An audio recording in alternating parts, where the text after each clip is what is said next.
안녕하십니까. 이제 랩뷰를 시작하시거나 랩뷰를 사용하고 있는데 좀 더 체계적으로 배우고자 하시는 분들께 조금이나마 도움을 드리기 위해서 정기적으로 랩뷰 관련된 동영상 강좌를 업로드하고 있는 랩뷰 마스터 유튜브 채널입니다.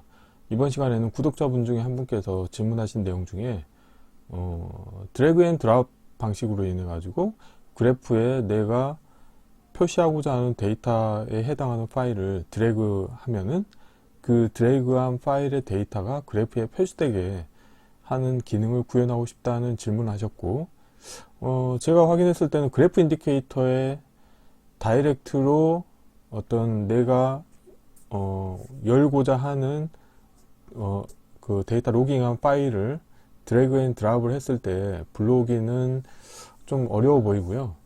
그와 유사하게 로딩 파일 경로라고 하는 경로 컨트롤 하나 만들어 놓고 이 경로 컨트롤로 내가 불러오고자 하는 어떤 측정 데이터를 이렇게 드래그 앤 드랍으로 놨을 때 해당하는 파일에 해당하는 데이터를 그래프 인디케이터에 표시하는 기능을 구현을 할 수 있을 것 같습니다. 그래서 이번 시간에는 드래그 앤 드랍 방식으로 파일 데이터를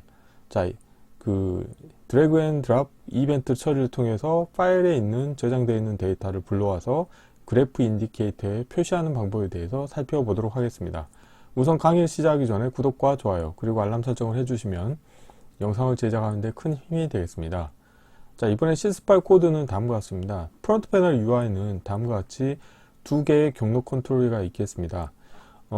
실제로 테스트하고자 하는 거는 이미 저장된 데이터 로깅한 파일 정보를 드래그 앤 드랍을 통해서 그래프 인디케이터에 표시하는 기능만 구현할 수 있겠지만, 내가 텍스트 파일에 내가 저장한 데이터를 저장하는 그 기능도 구현하기 위해서 이 왼쪽 같은 경우는 저장할 파일 경로 컨트롤이 있겠고, 그 다음에 저장하려고 하는 데이터를 그래프 인디케이터에 표시하는 부분이 되겠습니다.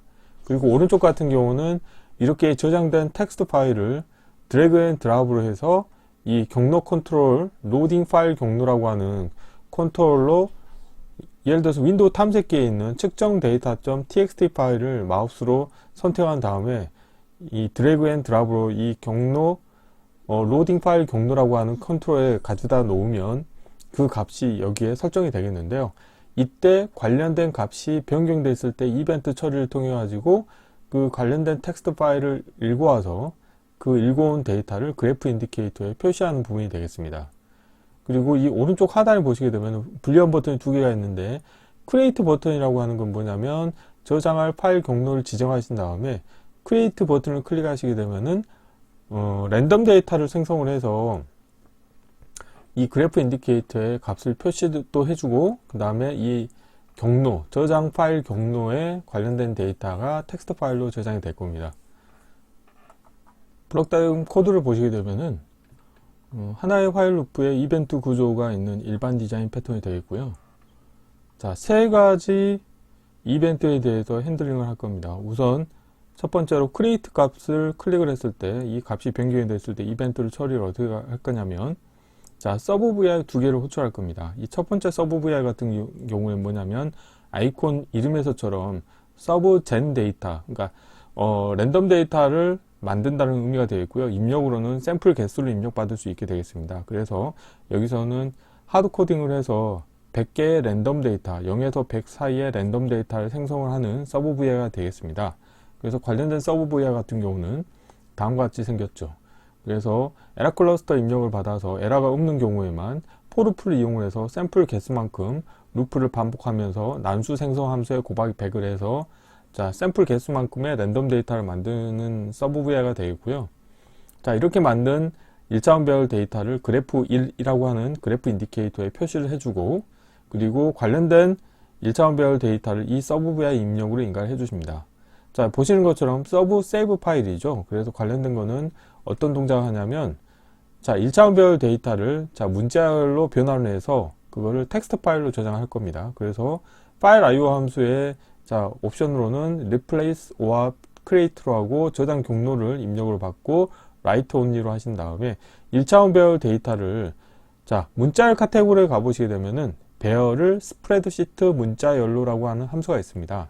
그래서 구분 문자를 라인피드 상수로 하고, 그 다음에 포맷은 그 부동소수점형 실수 타입으로 표시하겠다고 이렇게 입력을 인가해 주시게 되면은 출력으로는 문자열 그 데이터가 나오게 되어 있고요. 그 문자열 데이터를 텍스트 파일에 쓰기 함수를 이용해서 텍스트 파일에 쓰고 파일을 닫는 동작을 수행하시면 되겠습니다. 그렇게 하면은 크리에이트 버튼을 클릭을 했을 때 랜덤 데이터가 100개가 생성이 되고, 생성된 데이터를 그래프 인디케이터에 표시도 해주고, 저장 파일 경로에 있는 경로에 텍스트 파일로 저장을 해주는 것까지 수행을 하게 되어 있고요.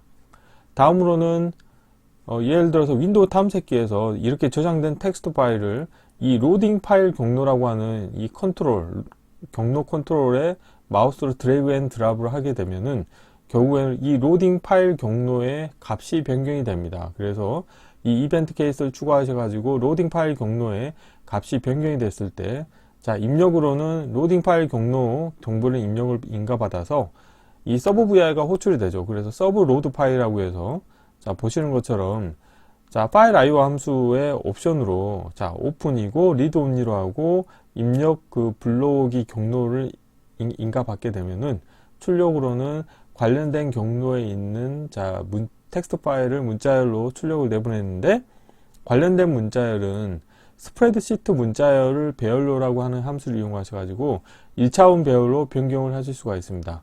그래서 관련된 함수의 입력으로는 출력으로 내보내고자 하는 데이터 타입을 여기에 선호해 주시면 됩니다. 그래서 1차원 배열을 선호해 줬고, 자, 데이터 타입은, 자, 부동소수점형 실수고, 그 다음에 구분 문자는 라인피드로 되어 있습니다. 그래서 출력을 만드시게 되면 1차원 배열 데이터가 나오게 되겠고요. 관련된 데이터를 그래프 2라고 하는 그래프 인디케이터에 표시를 해주시게 되면은 저장되어 있는 파일의 데이터를 불러와서 이 그래프 2 인디케이터에 표시를 해주는 동작을 수행하게 되겠고요. 마지막으로 정지 버튼의 값이 변경이 됐을 때 관련된 값을 화일 루프의 정지 조건으로 설정을 하셔가지고 화일 루프가 정지되도록 운영하실 수 있게 되겠습니다.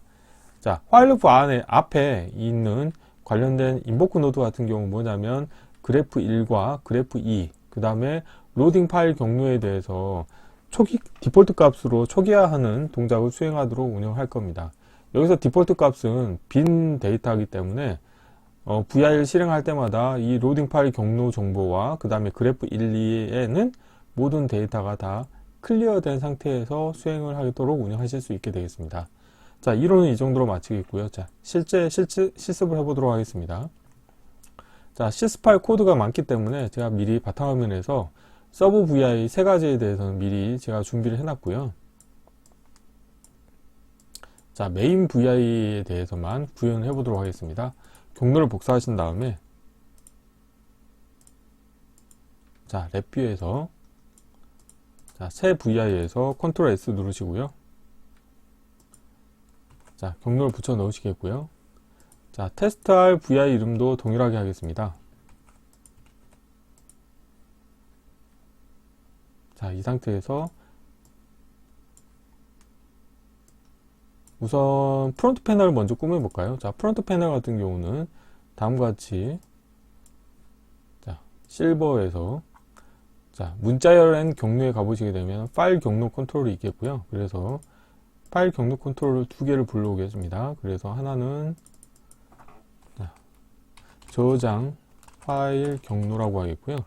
그리고 파일 경로 컨트롤을 불러오실 때는 탐색 옵션을 항상 지정을 해 주셔야 됩니다. 저장할 때는 디폴트는 파일과 기존인데 저 같은 경우는, 자, 기존과 새로운 곳으로 하겠습니다.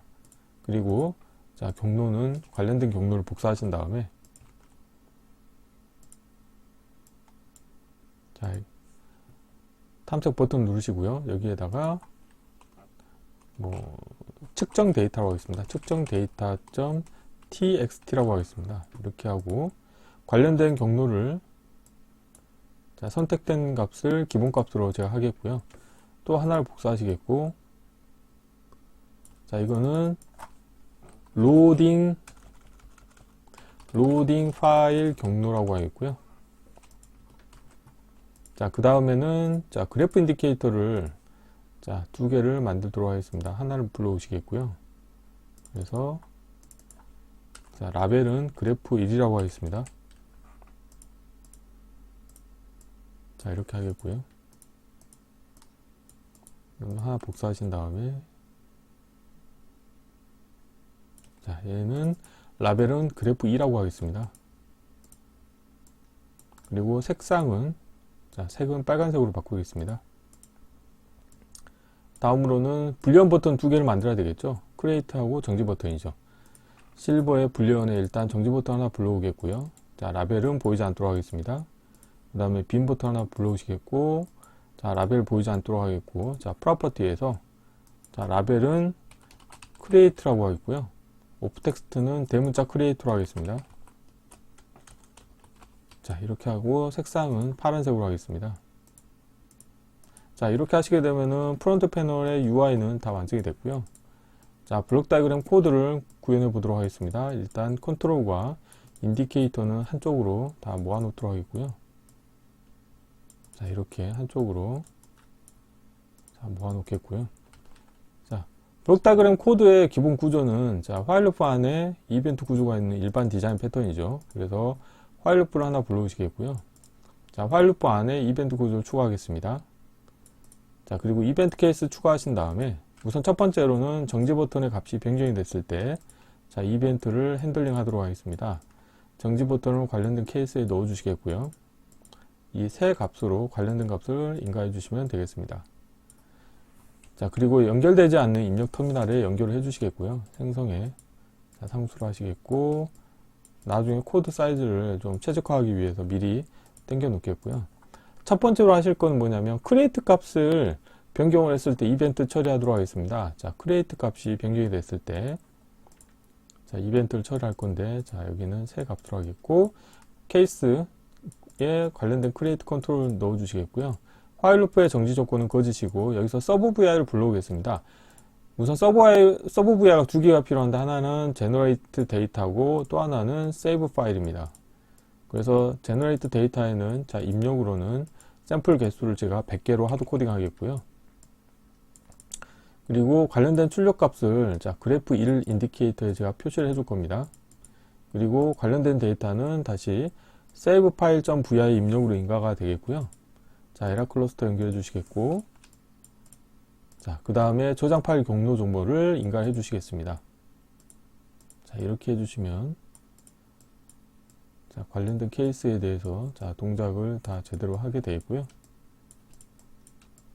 자, 코드 사이즈는 여기에 맞추는 게 좋겠네요. 자, 이렇게 하고, 자, 화일 루프 사이즈도 좀 줄이겠고요.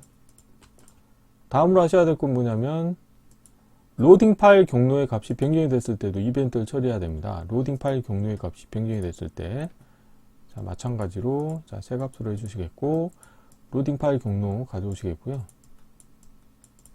자, 화일 루프의 정지 조건은 거짓으로 하겠고, 자, 서브 로드 파일.vi를 불러오겠습니다. 그래서, 자, 불러오기 경로 정보 인가해 주시겠고요. 불러온 다음에 관련된 데이터를 그래프 2 인디케이터에 표시해 주시면 되겠죠. 자, 이렇게 하시면, 자, 코드가 또 완성이 됐고요. 자, 이렇게 됐고, 자, 이러면 이제 모든 코드가 다 완성이 됐는데, 자, VI가 실행이 될 때마다 항상 저 같은 경우는 그래프 1과 그래프 2, 그 다음에 로딩 파일 경로의 정보는 다 클리어를 시켜줄 겁니다. 그래서 우선 첫 번째로는, 자, 그래프 1에 대해서, 자, 생성의 인보크 노드에서 기본 값으로 다시 초기화라고 하는 인보크 메서드를 이용하시게 되면은 초기화가 되겠고요. 다음으로는 자, 그래프 2에 대해서도, 자, 생성의 인보크 노드에, 자, 기본 값으로 다시 초기화를 해주시겠고요. 그리고 로딩 파일 경로도 초기화를 해주도록 하겠습니다. 인보크 노드에 기본 값으로 다시 초기화를 해서 초기화를 해주겠고, 얼라인을 맞춰두도록 하겠습니다. 자, 이렇게 하면 이제 코드가 다 완성이 됐고요. 자, 필요 없는 것들은 좀 보이지 않도록 하겠습니다. 자, 프론트 패널, 그 다음에 컨트롤 팔레트는 닫겠고요. 자, 실행을 해볼게요. 아, 그런데 지금 보니까 이쪽 경로 값이 이렇게 나왔네요. 그러면은 여기를 일단 지우겠고요. 자, 선택된 값을 기본값으로 제가 하겠고 한번 실행을 다시 해보겠습니다. 실행을 하시게 되면은 로딩 파일 경로와 그래프 1, 2에 대해서는 다 초기화가 됐고요. 관련된 저장 파일 경로는 그대로 한 상태에서 크리에이트 버튼을 눌러보겠습니다. 크리에이트 버튼을 누르시게 되면은 그래프 1 인디케이터에 생성한 100개의 랜덤 데이터가 생성이 됐고요. 이 측정 데이터.txt 파일이 생성이 됐죠. 그래서 연결 프로그램에서 메모장을 보시게 되면은 다음과 같이 자, 하나의 열로 해서 100개의 데이터가 저장이 된 걸 확인하실 수 있겠고요. 자, 여기에서 로딩 파일 경로에 대해서 이 윈도우 탐색기에서 측정 데이터.txt를 마우스로 드래그 앤 드랍을 하시게 되면은 이 관련된 부분이 이 로딩 파일 경로의 값 변경이라고 하는 이벤트가 발생을 해서 관련된 경로 정보를 이용을 해서 그래프 2 인디케이터에 내가 문자열 데이터를 스프레드시트 배열로 변화를 하신 다음에 그래프 2 인디케이터에 표시해 주는 것을 확인하실 수 있게 되겠습니다. 그래서 이번 시간에는 드래그 앤 드랍 방식으로 이용을 해서 파일 정보, 파일 경로 정보를 입력받아서 그 경로 정보에 해당하는 측정 데이터를 불러와서 그래프 인디케이터에 표시하는 방법에 대해서 살펴보았습니다. 이번 강좌는 이상으로 마치겠습니다. 감사합니다.